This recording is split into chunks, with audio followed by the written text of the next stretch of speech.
नमस्कार। हिंदी मतलब नवीन अवस्थी।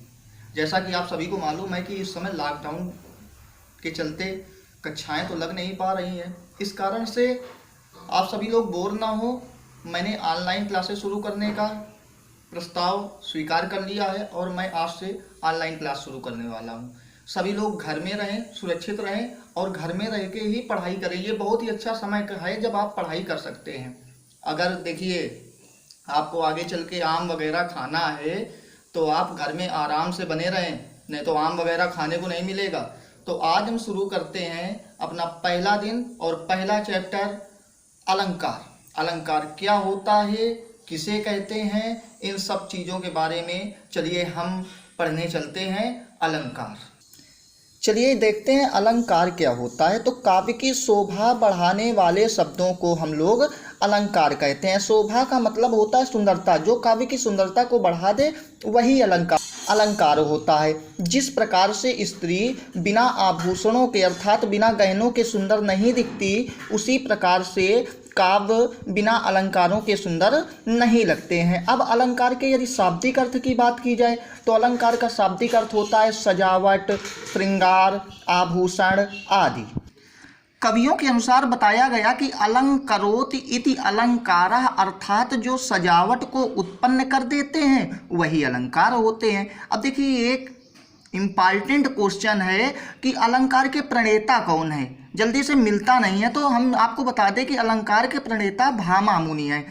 अब अलंकार के भेद की यदि बात करें तो अलंकार के दो भेद होते हैं, एक शब्दालंकार और दूसरा अर्थालंकार।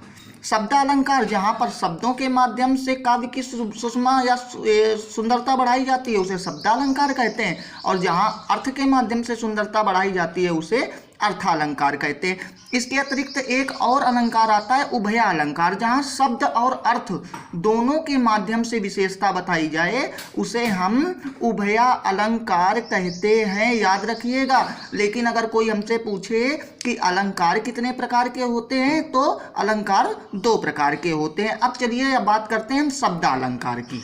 तो इसमें सबसे पहले आता है अनुप्रास अलंकार। अनुप्रास अलंकार क्या होता है, जहां पर कोई वर्ण एक से अधिक बार आए वहां पर अनुप्रास अलंकार होता है। या तो यो बोलें कि जहां पर वर्णों की आवृत्ति बार बार होती है वहां पर अनुप्रास अलंकार होता है। उदाहरण के लिए जैसे हम कहते हैं रघुपति राघव राजा राम। अब अगर आप ध्यान दीजिए तो इसमें रघुपति राघव राजा राम में रावण की आवृत्ति कई बार हुई है। अगर आपको इसके अतिरिक्त तो कोई उदाहरण आता है तो आप उसको भी तैयार कर सकते हैं। दमकई दतिया दुति दामिनी, चारुचंद्र की चंचल किरणें, तनन तजा तत्तमाल तरुवर बहुछाए आदि इसके एग्जाम्पल हैं। दूसरी बात आती है अनुप्रास का तात्पर्य होता है पुनरावृत्ति, यानी दोहराव, जो बार बार आता है वही अनुप्रास। अब बात करते हैं यमक अलंकार की। तो यमक अलंकार का तात्पर्य होता है जोड़ा, जहाँ पर कोई चीज़ जोड़े में आती है उसे हम यमक अलंकार कहते हैं।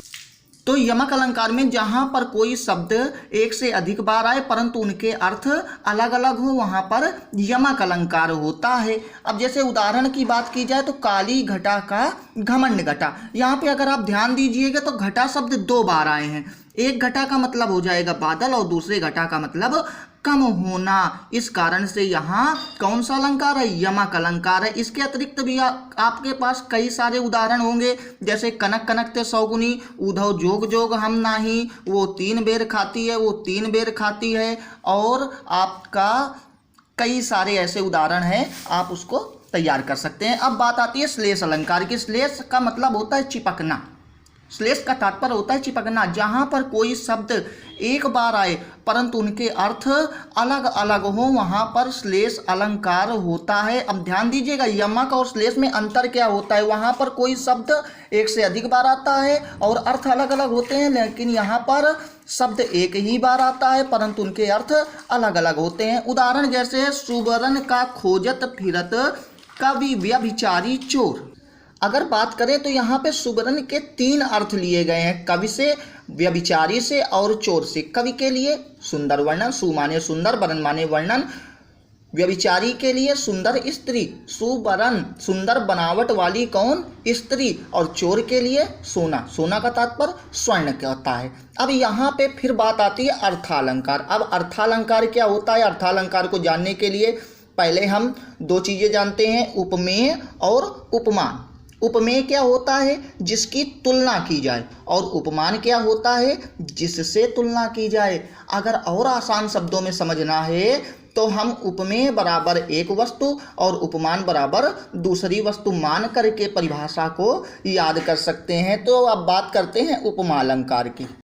जहाँ पर उपमेय में उपमान की तुलना या समानता होती है वहाँ उपमा अलंकार होता है।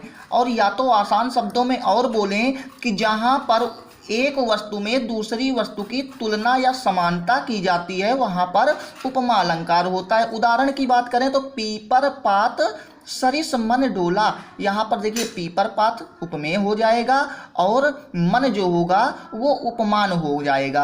अब देखिए ध्यान से देखिए तो एक और लिखा है वाचक। अब वाचक क्या होता है? वाचक वो होता है जिसके माध्यम से उपमा बताई जाती है यानी तुलना की जाती है, वो है वाचक। और साधारण धर्म क्या होता है? जो उपमेय और उपमान दोनों में विद्यमान रहते हैं वो होता है साधारण धर्म। अर्थात पीपर का पात और मन दोनों क्या हो रहे हैं? डोल रहे हैं, इसलिए ये साधारण धर्म है। अब एक विशेष चीज याद रखिएगा कि उपमा अलंकार में सा, सी, से, सदृश, समान, सम, सरिस, इव, जिम, इम जैसे आदि वाचक शब्द होते हैं तो वहाँ पे हमें कौन सा अलंकार का प्रयोग करना होता है? उपमा अलंकार का प्रयोग करना होता है। अब दूसरा अलंकार अर्था में रूपक अलंकार होता है। तो रूपक अलंकार में जहाँ पर उपमेय में उपमान का भेद रहित आरोप होता है वहाँ रूपक अलंकार होता है। भेद रहित आरोप का मतलब क्या होता है? कि कोई भी अंतर ना हो। तो आसान शब्दों में इसको और समझा जा सकता है, जहाँ पर एक वस्तु में दूसरी वस्तु का कोई अंतर नहीं होता वहाँ पर रूपक अलंकार होता है। कहने का तात्पर्य यही होता है। तो उदाहरण की बात करते हैं, चरण कमल बंदव हरिराई, यहाँ पर श्री कृष्ण जी के चरण और कमल में कोई भी अंतर नहीं है। एक चीज़ आप देख रहे हैं 90% लिखा है डैश, तो यहाँ पे बात ये आती है कि अगर 90% चांस ये होते हैं कि कहीं भी डैश आ जाए तो वहाँ पे रूपक अलंकार होता है। लेकिन बेटा याद रखिएगा कि डैश हमेशा जो ट्रिकें होती हैं वो हमेशा 90% ही होती हैं, कभी 100% नहीं होती हैं। अब अगला अलंकार आता है उत्प्रेक्षा अलंकार। तो उत्प्रेक्षा अलंकार की परिभाषा क्या होती है? जहाँ पर किसी वस्तु की कल्पना या संभावना प्रकट की जाती है वहाँ पर उत्प्रेक्षा अलंकार होता है। तो उदाहरण जैसे हो गया, सिर फट गया उसका मानो लाल रंग का घड़ा, या सोहत ओढ़े पीठ पर श्याम सलोने गात भी आप तैयार कर सकते हैं। अब देखिए मैं आपको बात बताता हूँ कि इसको कौन कौन से वाचक शब्दों के साथ में लाया जाता है। तो इसके वाचक शब्द हैं मानो, मनहु, मानहु, मनु, जानो, जानहु, जनु आदि उत्प्रेक्षा अलंकार के वाचक शब्द हैं। मैं एक चीज़ और आपको बताना चाहता हूं कि इन तीनों में अंतर क्या होता है। मैं एक सिंपल सा तरीका आपको बताता हूं। अगर मैं आपसे उपमा अलंकार की बात करूं तो यदि उपमा अलंकार में मैं कह दूं अमन सोहन के समान लंबा है, तो यहाँ पर बात आती है लंबाई की, यहाँ पे तुलना की जा रही है। परंतु अगर मैं रूपक में कह दूं कि क्या बोला था मैंने, अमन सोहन है, हाँ अमन सोहन है, तो यहाँ पे अमन और सोहन एज ये दोनों जुड़वा हो गए, यानी कोई भी अंतर नहीं रह गया। अब उत्प्रेक्षा की बात करते हैं तो अमन को देखकर लगता है मानो वह सोहन है। तो आप ये इस उदाहरण से शायद है कि समझ गए होंगे। अब अगला अलंकार आता है आपका विरोधाभास अलंकार। तो विरोधाभास अलंकार क्या होता है? जब दो वस्तुओं का विरोध होते हुए भी उनको एक साथ दिखाया जाए वहाँ पर विरोधाभास अलंकार होता है। उदाहरण की बात करें तो सुलगी अनुराग की आग, वहाँ जल से भरपूर तड़ाग जहाँ। अब इस उदाहरण में आग और पानी दोनों को दिखाया गया है, जबकि दोनों एक दूसरे के क्या हैं? विरोधी तत्व होते हैं, परंतु दोनों को एक साथ दिखाया गया, इसी कारण यहाँ पे विरोधाभास अलंकार होगा। अब बात आती है संदेह अलंकार की।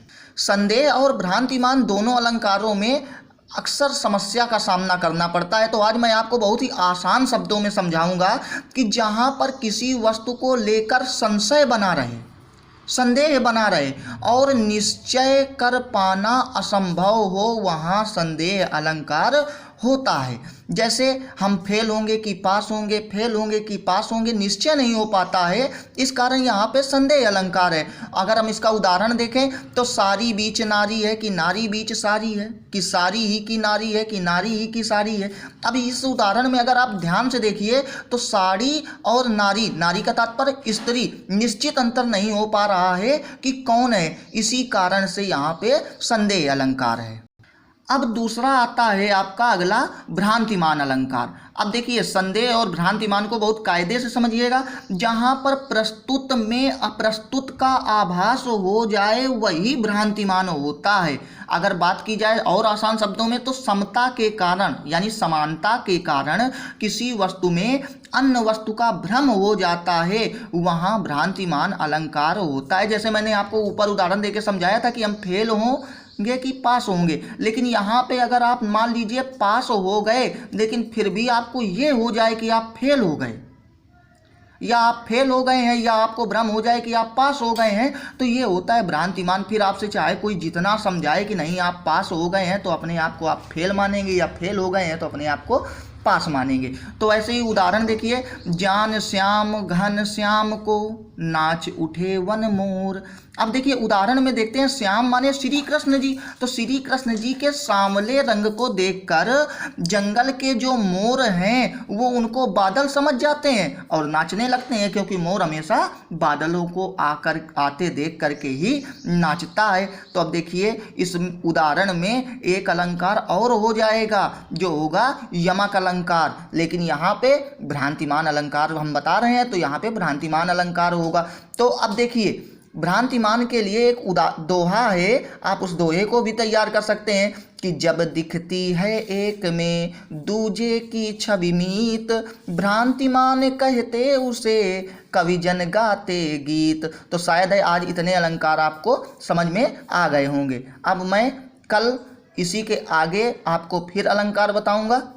तो आपको वीडियो कैसा लगा इस बारे में हमें आप अपनी राय जरूर बताएं, और अलंकार के बचे हुए भाग को मैं कल फिर अपलोड करूंगा, इसलिए आप मेरे चैनल को सब्सक्राइब करें और लाइक करें। धन्यवाद।